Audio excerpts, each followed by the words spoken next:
বসিরহাটের পিফা এলাকায় মালঞ্চ রোড অবরোধ করে কৃষকরা।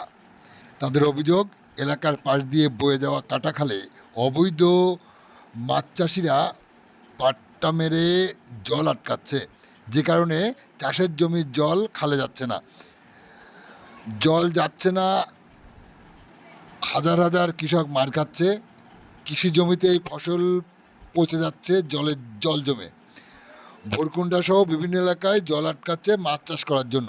অবিলম্বে এই জল আটকানো বন্ধ হোক, খালের যে পাটা মারা আছে তা তুলে দেওয়া হোক, এই দাবিতেই কৃষকরা আজ রাস্তা অবরোধ করে।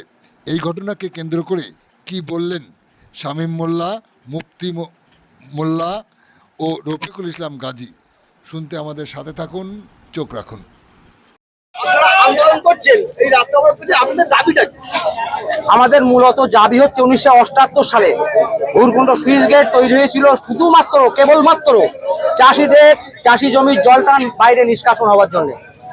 আজকে দিনের পর দিন আমরা দেখতে পাচ্ছি কিছু অসাধু জলকর চাষি, তারা তাদের নিজস্ব স্বার্থ সিদ্ধির জন্য অসাধু পন্থায় বাউলা কাঠের গুড়ি তলায় লাগিয়ে অনির্দিষ্টকালের জন্য জল তুলছে এবং তাতে আমাদের 4000-এর বেশি চাষি ক্ষতিগ্রস্ত হচ্ছে।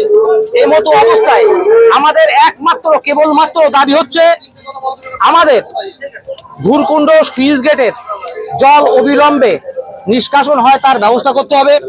সমস্ত রকম ওই সুইচ গেটের সাথে যে খালগুলো সংযুক্ত আছে, ওই সংযুক্ত খালে একাধিক মৎস্যজীবীরা পাটা লাগিয়ে তারা মাছ ধরছে এবং তার জন্য জলটা দ্রুত নিষ্কাশন হচ্ছে না।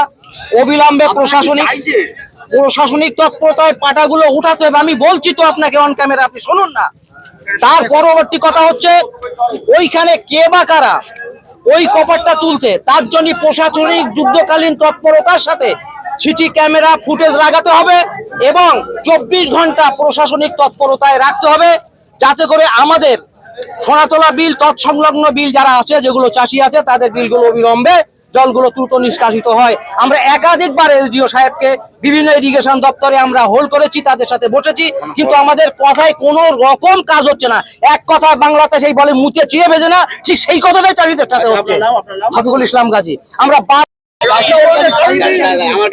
আমাদের এই যে অবরোধ এখন হচ্ছে, আন্দোলন প্রতিবাদমূলক আন্দোলন হচ্ছে, আমলানিতে ভুরকুন্ডা বলে একটা সুইচ গেট আছে, যেটার মাধ্যমে নদীর ওখানে কপাট করা আছে। ওখান থেকে কিছু অসাধু চক্র নিজেদের জলের ফিশারির ব্যবসার জন্য যখন তখন কপাট তুলে দিচ্ছে। সেই কপাট তোলার ফলে আমাদের পিপা অঞ্চলে 11টা গ্রাম আছে, 11টা গ্রামের প্রত্যেকটা বিলে জল ঢুকে যাচ্ছে। জল ঢোকার ফলে চাষিদের সমস্ত ফসল ক্ষতিগ্রস্ত হচ্ছে। তো আমাদের দাবি এটাই যে আমরা বসিরহাট প্রশাসনিক সমস্ত উচ্চ পদস্থ কর্মকর্তাদের কাছে অনুরোধ জানাচ্ছি, যাতে ভুরকুন্ডা সুইচ গেটে অবিলম্বে সিসি ক্যামেরা বসানো হোক এবং 24 আওয়ার্স ওখানে পুলিশ ফোর্স রাখা হোক 2-4 জনকে, যাতে অসাধু চক্রগুলো ওখানে ওটা না করতে পারে, যাতে সাধারণ মানুষের ক্ষতি না হয়। আর আমাদের পিপা কাটাখালে যে খালটা আছে, যেটা একদিকে মিশেছে বিদ্যাধরী নদীতে, অন্যদিকে মিশেছে গাম্বুলতলা নদীতে, তো এই যে নদীতে কাটাখালে ব্রিজের ওখানে দুই পাশটাতে অবৈধভাবে পাটা মেরে, প্রচুর পরিমাণ পাটা মেরে জলটাকে আটকে মাছ চাষ করা হচ্ছে, ফিশারি করা হচ্ছে, যার ফলে আমাদের চাষের প্রচুর ক্ষতি হচ্ছে। তো আমাদের এটা দাবি, অবিলম্বে কাটাখালে সমস্ত পাটাগুলো তুলে দেওয়া হোক, ফিশারিগুলো বন্ধ করে দেওয়া হোক, তাদের অন্যত্র সরিয়ে দেওয়া হোক এবং সাধারণ মানুষকে এই ক্ষতির হাত থেকে বাঁচানো হোক, যাতে চাষের ক্ষতি না হয়। এটাই জাস্ট দাবি আমাদের। আপনার নাম কি? আমার নাম শামীম মোল্লা। আজকে রাস্তা কেন অবরোধ করেছেন? আমাদের রাস্তা অবরোধের একটাই কারণ, আমাদের যে সোনাতলার বিল, এখানে আমাদের অন্তত 15-20টা গ্রামের মানুষ, আমাদের পুরো এই মাঠটা এই চাষের দিকে লক্ষ্য করে আমাদের খাওয়া দাওয়া রুজি রোজগার চলে। আজকে এমন ভাবে পানি নিষ্কাশনের ব্যবস্থাকে আটকে দেওয়া হয়েছে, এই পানিটাকে এমন ভাবে আটকে রেখেছে, আজকে এই পানি যদি নিষ্কাশন না হয়, পানি যদি এখান থেকে বার না হয়, আমাদের এখানে মানুষ না খেয়ে তারা মারা যাবে। তারা চাষে মার খাচ্ছে, ব্যবসা বাণিজ্যে মার খাচ্ছে, সমস্ত জিনিসে মার খাচ্ছে। তাই আমাদের সকলের একটাই বক্তব্য, এটা হচ্ছে পানি নিষ্কাশনের ব্যবস্থা অবশ্যই করা হোক। এবং শুধু তাই না, আজকে আন্দোলন করেছি, এবার পানি নিষ্কাশনের ব্যবস্থা করলো, পরের বারে আবার হবে, এরকম ভাবে চলবে না। আমরা একেবারে আমরা নিষ্পত্তি চাচ্ছি, পানি নিষ্কাশনের ব্যবস্থা চিরজনমের মতো শেষ করতে হবে। যেখানে যা বসালে হয়, কোথায় সিসি ক্যামেরা বসাবে, কোথায় কি ব্যবস্থা করবে, সে দায়িত্ব সরকারের।